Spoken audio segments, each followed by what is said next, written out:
গুৰুমা গুৰুপাটা প্ৰণাম জনাইছোঁ। মোৰ সন্তান হোৱা 8 বছৰ নাছিল, 9 বছৰ বহিৰোতে সন্তান জন্ম হ'ল। তাৰ বাবে ধন্যবাদ। আমি পইচা 5,000 আগবঢ়াইছিলোঁ, তাৰ বাবে মই জানকী ফুকন চাংমাই গৰিয়াগাঁও পঢ়াইছোঁ বৰবৰুৱাত। মোৰ হাইকত হ'ল কি মই গাড়ীত উঠিব নোৱাৰোঁ, মই একদম পূৰা বমি হয় মোৰ পৰা, মই মানে একদম দুৰ্বল হৈ যায়, মেডিকেল লৈ যোৱা অৱস্থা হৈ যায়। যেতিয়া পৰা এই পবিত্ৰ গৃহলৈ আহিছোঁ মই এই ৰোগটোৰ পৰা সুস্থ হ'লোঁ। পেষ্টান ঈশ্বৰৰ প্ৰশংসা হওক। লগতে মহান গুৰু পিতা গুৰুমালৈ চৰণত সেৱা জনাইছোঁ।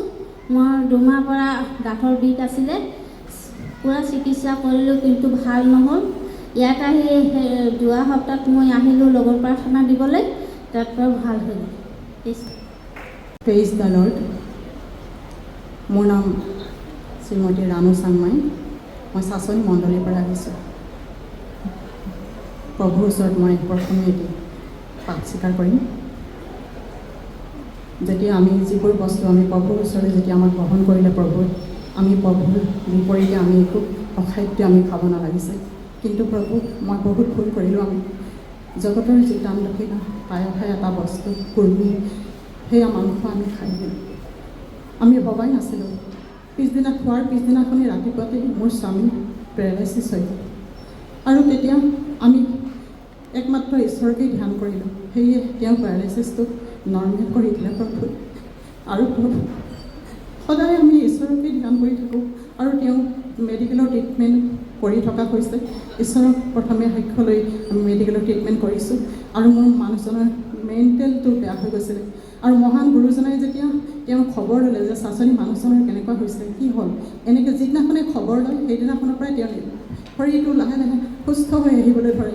আৰু এতিয়া তেওঁ সকলো কাম নিজে কৰিব পৰা হৈছে, উঠিব বহিব পৰা হৈছে, নিজৰ খাদ্য নিজে খাব পৰা হৈছে, নিজৰ কাপোৰ কানি ধুব পৰা হৈছে, আৰু পায়খানা পেচাব নিজে কৰিব পৰা হৈছেগৈ। প্ৰভু ধন্যবাদ জ্ঞাপন কৰিছোঁ। এনেদৰে তুমি আমাক মন্দ কাৰ্যৰ পৰা সদায় ৰক্ষা কৰি থাকিবা বোলে। আৰু প্ৰভু মহান গুৰুজনাৰ ওচৰতো নমস্কাৰ জনাইছোঁ, সেৱা নিবেদন কৰিছোঁ। সেই প্ৰভু আমাক তুমি আগলৈকে এনেদৰে চলাই নিবা, আমাৰ প্ৰাণটো শৰীৰ। মই দুলীয়াজান মণ্ডলীৰ পৰা আহিছোঁ। মোৰ নাম শ্ৰী বিন কুমাৰ বৰা।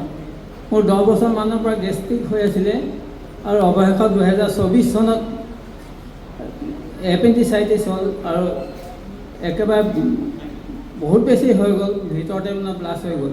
প্ৰভু যীশুৰ প্ৰাৰ্থনা শুনি শুনি শুনি অপাৰেশ্যনত গ'লোঁ, তাৰপিছত সুস্থ হৈ গ'লোঁ।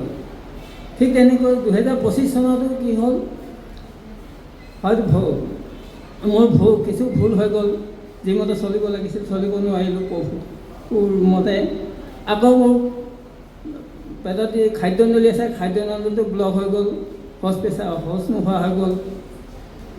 সেই প্ৰভুৰ কৃপাতে, প্ৰভুৰ যি প্ৰাৰ্থনা শুনি শুনি শুনি মই মেডিকেলত ভৰ্তি হৈছিলোঁ আৰু অপাৰেশ্যন ছাকচেছফুল হৈছিল। সেয়েহে মই সেই মহান প্ৰভুজনলৈ প্ৰভু এই ক্ষণৰ পৰাই মই কৃতজ্ঞতা জ্ঞাপন কৰিছোঁ, আৰু তেওঁৰ চৰণত সদায় সৰ্বদা থাকিবৰ কাৰণে প্ৰভু প্ৰাৰ্থনা কৰিছোঁ। এই মই সাক্ষ্য। Praise the lord. মোৰ আজি এটি সৰু সাক্ষ্য আছিলে। মই জানুৱাৰীৰ লাষ্টতে আহিছিলোঁ, মেট্ৰিক পৰীক্ষাৰ আগতে আহিছিলোঁ ল'ৰাটোক লৈ পেলাই। ল'ৰাটোৰ পৰীক্ষাৰ কাৰণে যি ভাবিছিলোঁ মনতে, সেয়া ঈশ্বৰে প্ৰাৰ্থনা শুনি পেলাই সি মেট্ৰিকত 89% লৈ ডিষ্টিংশ্যন সহকাৰে সি উত্তীৰ্ণ হ'ল। আৰু দেউতাক আজি ঢুকুৱা 3 মাহ হ'ল। দেউতাকৰ ঢুকাওঁতে তেওঁৰ ঢুকোৱাৰ আগত বহুতখিনি তেওঁৰ অশান্তি দিলে, আৰু তেওঁৰ অসুখো আছিলে, আৰু সেইখিনি তেওঁৰ ইমানখিনি সংঘাতৰ মাজত ল'ৰাটোৱে এইখিনি কৰি দেখুৱালে। ঈশ্বৰক বহুত বহুত ধন্যবাদ দিছোঁ। আৰু ঘৰখনলৈ সদায় ঈশ্বৰে যে আমাক চকু মেলি চাই ল'ৰাটোক আগলৈ যে আগবঢ়াই নিব পাৰে, তেওঁৰ মনৰ আশাবিলাক পূৰণ কৰি যাব পাৰে, এই মোৰ সাক্ষ্য আছিলে। ধন্যবাদ।